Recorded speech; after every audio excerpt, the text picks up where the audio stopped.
When I was a kid, something really strange happened to me. It was during the summer break when my parents got divorced, and I had to live with my dad. Since I was an only child, I didn't have many opportunities to be around kids my own age. But that all changed when I met a boy named Jake, who lived on the corner of my block.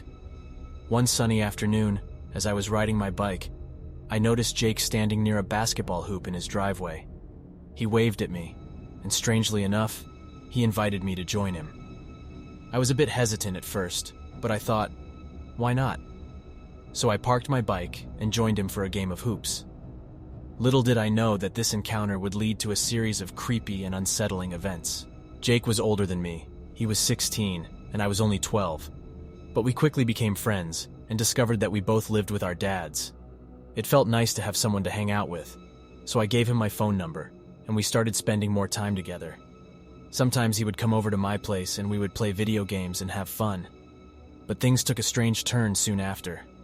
Jake started getting really weird. If I didn't answer his calls, he would leave annoyed messages, and he would call me non-stop 5 or 6 times before finally showing up at my doorstep. Whenever my dad was home, he would force me to hang out with Jake, even though I told him that I found Jake creepy. I felt trapped. One day Jake invited me to his house for the first time. I didn't really want to go, but I felt like I didn't have a choice. As soon as I stepped inside his house, a foul and disgusting odor filled my lungs. The house was a mess, with clothes scattered all over the floor, broken glass in one corner, and coffee stains on the walls. It was the most disgusting place I had ever seen. To make matters worse, a huge and shady-looking man emerged from another room. He stared at me with an intimidating look, and I instinctively took a step back. Jake introduced him as his father, but the man didn't say a word. He just grunted and stomped off into another room. At that moment, I knew for sure that Jake was a real creep. I desperately wanted to escape from Jake's house and put an end to this strange friendship. I pretended to have a doctor's appointment and made up an excuse to leave. Jake's smile slowly faded, and an unhappy and angry expression crossed his face. It gave me chills, but I didn't care. I just wanted to get away from him. I hurriedly ran back to my house, hoping to find my dad there. But when I reached the door, it was locked. Luckily, I had the key my dad made me carry, so I unlocked the door and went inside. To my disappointment, my dad wasn't home. There was a little sticky note on the fridge, saying he had been called into work for a possible storm emergency. I wished he was home. I needed him. Feeling scared and alone, I went to my room and decided to check my email. I was expecting a response from someone on eBay, but instead, I found 5 new emails, all in capital letters, from an email address named jake20@gmail.com. I never gave him my email, so I had no idea how he got it. Each email had a scary title like, "You made a mistake," and "I know where you live." They were filled with profanity and threats. As a 12-year-old, I was extremely intimidated and terrified. I knew I had to do something, so I gathered all my courage and planned to call my dad. But just as I was about to reach the kitchen phone, I heard the sound of rustling bushes outside my window. I opened the blinds and froze in fear. It was Jake's dad, the same huge and intimidating man. He was staring right at me. I was too scared to move. With trembling hands, I immediately dialed the emergency number and called the police. I described the situation and begged them to come quickly. But by the time they arrived, Jake's dad had vanished into the shadows. It was a relief to see the police, but I couldn't shake off the fear. When my dad came home early because of what had happened, he took immediate action. He went to the authorities and got a restraining order against Jake and his dad. It was a relief to know that we were finally safe. About a month later, Jake and his dad moved out, and I never saw them again.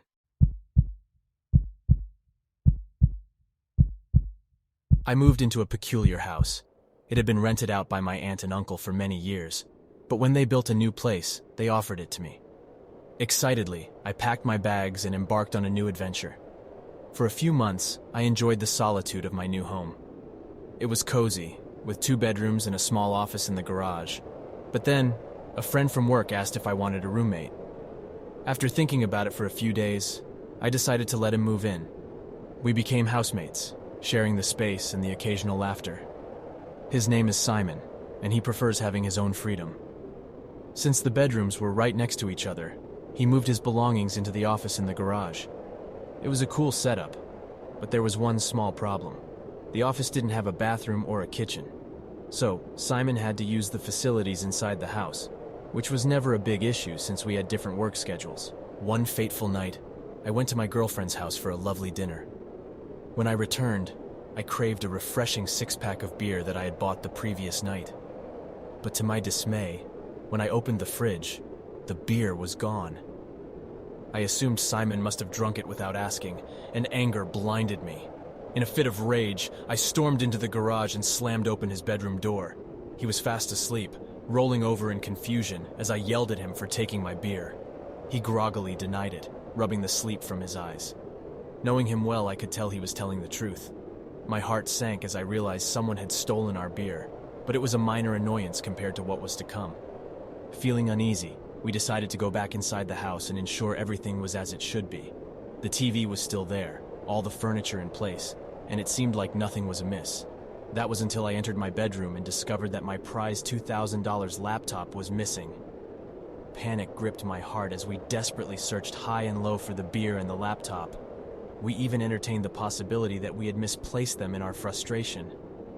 As we frantically scoured the house, we couldn't ignore the fact that we weren't the only occupants. You see, years ago, a room had been built onto the house. It was initially intended for my aunt's sick mother, who spent her final years there, taken care of by my aunt and uncle. When she passed away, they started renting out the room to a peculiar woman. Rumors circulated that she was a drug addict, and during our stay in the house, her erratic behavior and strange noises at odd hours validated those rumors.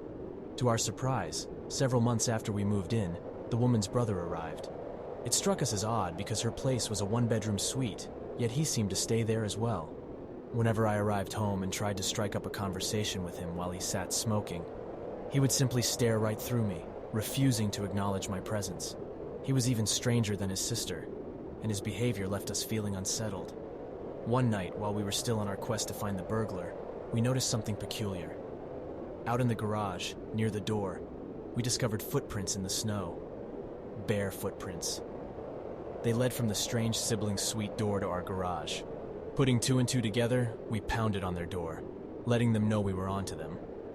Someone inside lifted the curtain and made chilling eye contact with me. It sent shivers down my spine, and I knew something was dreadfully wrong. We called the police, and they arrived swiftly, ready to investigate. They searched the house thoroughly, but found neither the beer nor the laptop. Frustrated, we pointed out the footprints and shared our suspicions about the strange siblings. The officers checked their records and discovered that the man had a warrant in another province and had previously been convicted of breaking and entering. A shiver ran down my spine again. With determination, the officers knocked on their door, identifying themselves as police officers. Despite their efforts, there was no response. Frustratingly, they informed us that since the warrant was from a different province and, technically, the man hadn't committed a crime in our town, there was nothing they could do. Disappointed, the officers left, and it was already past 1 a.m. Exhausted and drained, my roommate and I retreated to our beds, hoping to find solace in sleep. But as fate would have it, I had forgotten a crucial detail. The door connecting the sibling suite and my part of the house could only be locked from their side. Exhausted, I drifted into a restless slumber, oblivious to the events that were about to unfold. In the dead of night, I was startled awake by the sound of footsteps outside my bedroom door. The doorknob rattled violently, and I could hear loud bangs. Fear coursed through my veins as I wondered who was trying to break in. In a daze, I thought it was Simon, but when morning came, I asked him about the commotion at 3 a.m. He looked at me with genuine surprise, explaining that he had slept soundly through the night and hadn't even stirred to use the bathroom. My heart sank once again. I relayed what had happened, realizing that if I had left my bedroom door unlocked, that mysterious man could have entered my room. Needless to say, Simon and I couldn't bear the unsettling atmosphere any longer. We decided to move out of that house, eager to escape the clutches of the enigmatic siblings and their eerie presence. On my best friend's 22nd birthday, we decided to throw him the biggest party ever. The excitement was in the air as we prepared for a night filled with laughter, music, and of course lots of delicious food and drinks. The The whole town seemed to be buzzing with the news of the grand celebration. As the evening unfolded, our house became a whirlwind of joy and chaos. People from all over gathered to join the festivities. The living room was packed, and the sound of laughter and conversations echoed through the walls. I couldn't believe how many people showed up. There must have been around 100 guests. Amongst the sea of revelers, my eyes caught sight of a peculiar figure. An older man sat quietly in the corner, observing everyone as they danced and drank. There was something mysterious about him that sent a shiver down my spine. Initially, I brushed it off, assuming he was someone's relative or a family friend. But as the night wore on and the crowd started to thin out, I noticed that the man remained all alone, still watching from his secluded corner. Curiosity got the better of me, so I turned to one of my friends and asked about the enigmatic stranger. To my surprise, my friend had no idea who he was either. We decided to wait until most of the guests had left, hoping that the man would depart along with them. Patiently, we stayed behind, the anticipation building as each person bid their farewells and headed home. Eventually, when the last guest bid us goodbye, we cautiously entered the living room once again. To our relief, the mysterious man was nowhere to be seen. The house felt instantly lighter, as if a heavy weight had been lifted. Although it wasn't even my own house, the absence of that unsettling presence brought me immense comfort. A few of my closest friends decided to stay overnight, and we settled in for some well-deserved rest. I found my spot on the couch in the den, exhaustion tugging at my eyelids. However, as I drifted into sleep, a sudden thirst awakened me in the middle of the night. I stumbled towards the bathroom, my steps guided by the dim glow of the moonlight. After quenching my thirst, I decided to head to the kitchen for a glass of water. As I descended the stairs back to the den, a chill ran down my spine. The sliding door of the coat closet, right across from the couch, was slightly ajar. In the darkness, I couldn't make out what lay beyond the door. Panic and fear seized me as the image of the mysterious man resurfaced in my mind. Could he be hiding inside the closet, silently watching my every move? I stayed frozen, my heart racing, contemplating the best course of action. A daring plan formed in my mind. I would leap over the nearby couch and sprint up the stairs to the safety of the living room. But first, I had to muster the courage to execute my escape. Suddenly, the closet door slid open a little more, confirming my worst fears. Without a second thought, I propelled myself over the couch, adrenaline coursing through my veins. My feet pounded against the stairs as I heard the closet door creak open fully, and the sound of heavy footsteps behind me. Fear propelled me onward, my desperate screams for my friends to awaken reverberating through the house. Like startled birds, my 3 friends on the couches jolted awake, their eyes filled with confusion and alarm. They gazed at me as if I'd lost my mind, unaware of the imminent danger. Still, I knew we had the advantage in numbers now, 4 against 1. We huddled together, our eyes trained on the staircase, awaiting the pursuer's arrival. But to our astonishment, he never ascended. Inquisitive and concerned, my friends demanded an explanation for my panicked state. Gathering my breath, I divulged the chilling truth. The eerie man from earlier had hidden in the coat closet and had chased me up the stairs. A collective gasp escaped our lips as the realization sank in. Just as our anxious thoughts swirled, the sound of the back door opening downstairs jolted us from our fear-induced trance. Without hesitation, we dialed the emergency number, summoning the authorities to our aid. However, when they arrived, the man had vanished without a trace. It was as if he had evaporated into thin air. The enigmatic stranger had slipped away through the back door, leaving behind a trail of unanswered questions and an unsettling sense of unease. And so, the memory of that fateful night lingered, a chilling reminder of the inexplicable and the unknown. I worked in a small office building in the quiet town of Meadowville. My name is Alex, and I had the strangest job of all. I worked the night shift. Now let me tell you, working the night shift always sucks. While everyone else was cozy in their beds, I would venture into the office building where the darkness swallowed the daylight. Picture this. I walked into the office, and it felt like I was stepping into a ghost town. Most of the lights were off, and there wasn't a soul in sight. The stillness gave me goosebumps, and an eerie feeling crept up my spine. But hey, there was an upside to it. It was peaceful, and I could get a lot of work done without any distractions or stress. One fateful Friday night, around 2 o'clock in the morning, I was diligently typing away on my keyboard when I heard a noise. It was a crack, as if the walls themselves were whispering secrets. It startled me, but I brushed it off as a random occurrence. However, just as I resumed my work, another sound pierced the silence. A computer starting up. My heart skipped a beat. Who else could be working the night shift? Curiosity got the better of me, and I stood up on my chair, peering over the cubicle walls. Across the room, a faint glow emanated from a computer screen. My mouth went dry, and I did something stupid. I yelled, asking if there was anybody there, hoping for an answer from a fellow employee. To my dismay, the glaring light of the computer monitor abruptly vanished, leaving nothing but darkness on that side of the room. I felt a surge of nerves creeping in. With a sense of urgency, I turned off my lamp and computer screen, hiding any signs of my presence. Crouching down, I tiptoed silently towards a nearby cubicle, hoping to find safety in its shadows.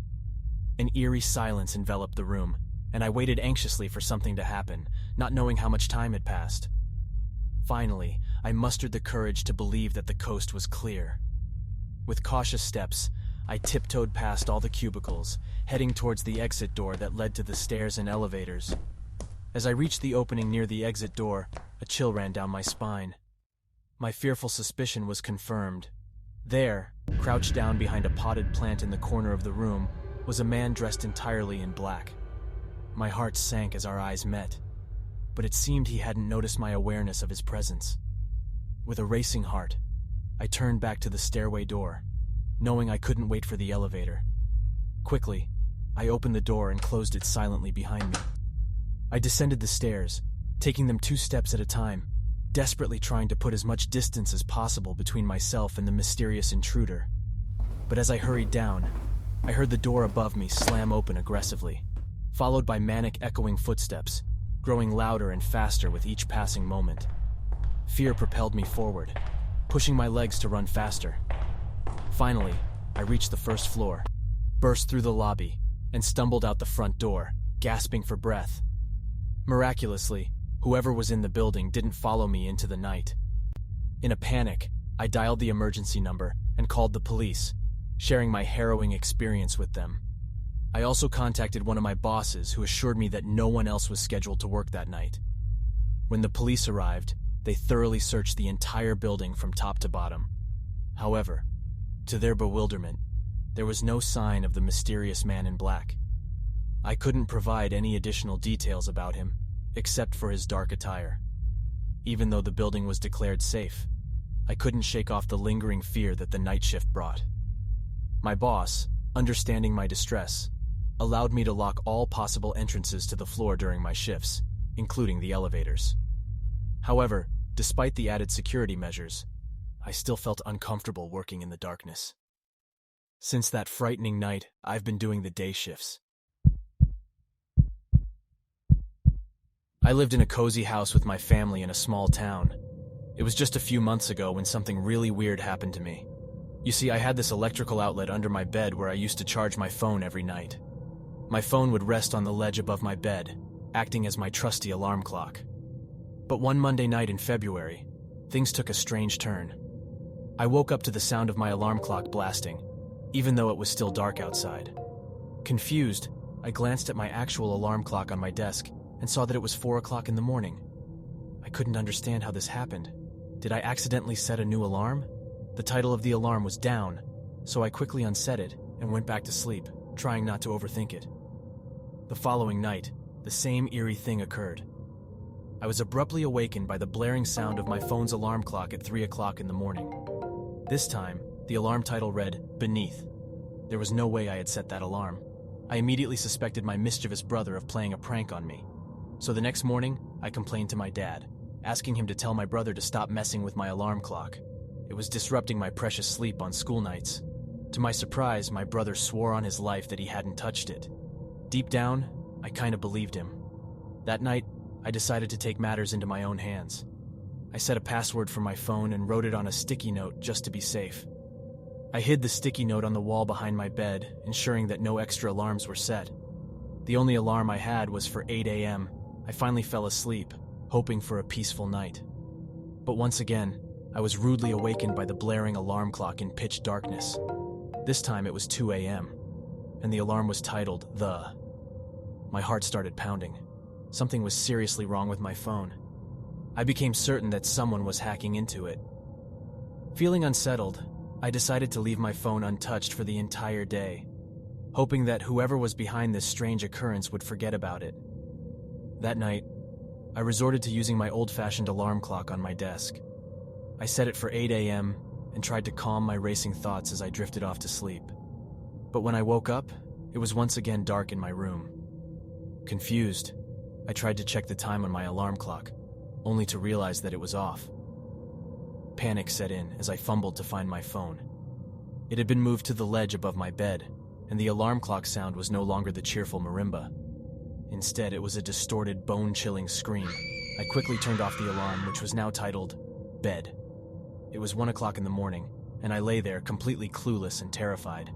My phone's battery was at a mere 10%, and I desperately reached down under my bed to find the charger that was normally plugged into the wall. To my horror, it was missing, and at that moment, it hit me. I finally realized the horrifying truth behind it all. The 4 alarm titles formed a sentence, down beneath the bed. The realization sent shivers down my spine. I tried to pull my arm away, but it was too late. I felt a cold, gripping hand grab hold of my arm and squeeze tightly. A scream escaped my lips, echoing through the house loud enough for all the neighbors to hear. In an instant, I heard my parents' bedroom door fling open and my dad's footsteps racing toward my room. He burst in with a baseball bat in his hand, his eyes filled with concern and determination. Seeing me being pulled towards the edge of the bed, he swiftly reached under it, grabbing hold of the man hiding there. With one powerful swing of the bat, my dad knocked him unconscious. My dad quickly called the police, and it was then that we learned the horrifying truth about the intruder. He was a registered sex offender with a dark history, having been arrested 10 times before. His twisted mind found pleasure in messing with and scaring his victims. The mere thought that he had been in our house, lurking beneath my bed for 4 days, sent shivers down my spine. I'm grateful for my dad's quick thinking and courage. He saved me from a potentially devastating situation.